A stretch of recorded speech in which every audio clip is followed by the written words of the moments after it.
Jó, o homem que perdeu tudo, mas não perdeu a voz. Prólogo. Um nome conhecido, uma dor incompreendida. Antes de Jó se tornar um símbolo de sofrimento, ele foi apenas um homem comum. Um homem que acordava cedo, que conhecia o som do vento nas colinas de Uz, que caminhava entre seus rebanhos ao amanhecer, tocando a lã das ovelhas, contando os camelos, observando seus servos trabalhando. Jó não era rei, não era profeta, não era sacerdote, era um homem justo tentando viver corretamente em um mundo quebrado. E talvez por isso sua história seja tão dolorosamente próxima da nossa. Capítulo 1. A terra de Uz e o silêncio da prosperidade. A terra de Uz se estendia em colinas secas, campos abertos e caminhos de poeira dourada. Ali vivia Jó, homem respeitado, conhecido nas portas da cidade, honrado entre os anciãos. Ele tinha 7 filhos e 3 filhas, 7.000 ovelhas, 3.000 camelos, 500 juntas de bois, 500 jumentas. Mas mais valioso do que tudo isso era seu caráter. Jó temia a Deus não por medo, mas por reverência. Todas as manhãs, antes mesmo do sol tocar o horizonte, ele se levantava, vestia seu manto simples e caminhava até o altar de pedras em sua propriedade. Ali, sozinho, orava. Talvez meus filhos tenham pecado em seus corações. Talvez tenham falado palavras impensadas. Senhor, receba este sacrifício por eles. Ele intercedia não porque soubesse de falhas, mas porque conhecia a fragilidade humana. Capítulo 2. No lugar onde os homens não veem. Enquanto Jó vivia sua vida comum na terra, algo acontecia em um plano invisível. Os filhos de Deus se apresentavam diante do Senhor, entre eles Satanás. De onde você vem? Perguntou o Senhor. De rodear a terra e passear por ela. Então o Senhor disse: Observaste meu servo Jó? Não há ninguém como ele, íntegro, reto, temente a Deus. Satanás respondeu com desprezo: Por acaso Jó teme a Deus sem motivo? Retira tudo o que ele tem e ele te amaldiçoará. O desafio foi aceito, não porque Deus quisesse provar algo a Jó, mas porque queria revelar algo sobre a fé humana. Capítulo 3. O dia em que tudo desmoronou. Era um dia comum. Os filhos de Jó estavam reunidos na casa do primogênito, celebrando. Jó estava em casa quando o primeiro mensageiro chegou correndo, coberto de poeira. Senhor, os sabeus atacaram, levaram os bois, mataram os servos. Antes que ele terminasse, outro chegou. Fogo caiu do céu, consumiu as ovelhas. Outro interrompeu. Os caldeus, 3 bandos, levaram os camelos. E então o último. O último sempre dói mais. Teus filhos, a casa caiu e todos morreram. O silêncio tomou conta do ambiente. Jó caiu de joelhos, rasgou suas vestes, raspou a cabeça e disse com voz quebrada: Nu saí do ventre de minha mãe, nu voltarei. O Senhor deu, o Senhor tirou. Bendito seja o nome do Senhor.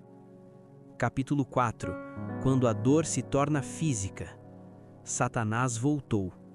Pele por pele, toca nos ossos dele. E Jó foi ferido com úlceras malignas da cabeça aos pés. Ele se sentou sobre cinzas, raspando as feridas com um caco de telha. Sua esposa, exausta, olhou para ele e disse: Ainda conservas tua integridade? Amaldiçoa teu Deus e morra. Jó respondeu: Receberemos o bem de Deus e não o mal? Mas pela primeira vez o silêncio começou a pesar. Capítulo 5. Os amigos que chegaram em silêncio. Elifaz, Bildade, Zofar. Amigos antigos. Quando o viram de longe, não o reconheceram. Sentaram-se com ele por 7 dias. Nenhuma palavra, porque a dor era muito grande. Mas quando começaram a falar, erraram. Você deve ter pecado. Deus está te corrigindo. confesse e tudo será restaurado. Jó chorava. Por que nasci? Por que Deus me observa como inimigo? Ele não amaldiçoou Deus, mas questionou, e Deus não o rejeitou por isso. Capítulo 6. O grito do homem que não entende. Jó gritou: Onde está Deus? Clamo e ele não responde.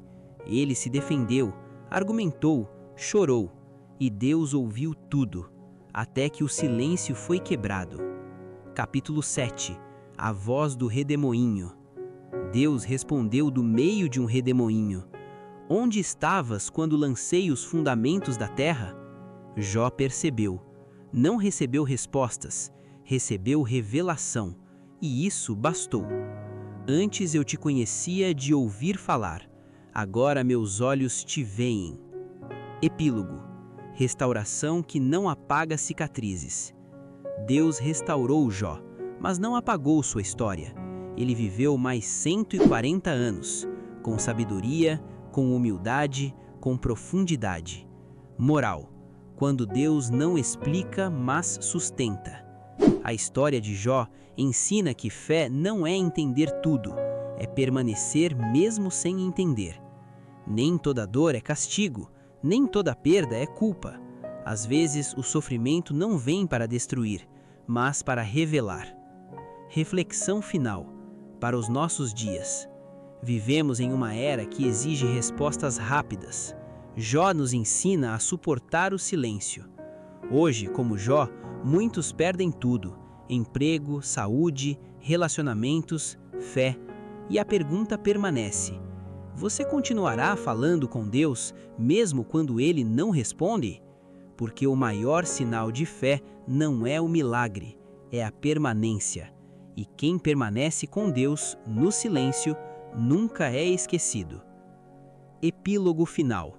O silêncio que ficou. Depois que tudo foi restaurado, a vida não voltou a ser como antes, e Jó sabia disso. Os campos voltaram a florescer, os rebanhos cresceram novamente, o riso retornou à sua casa. Mas algo havia mudado para sempre. Havia noites em que Jó acordava antes do amanhecer, como fazia nos dias antigos.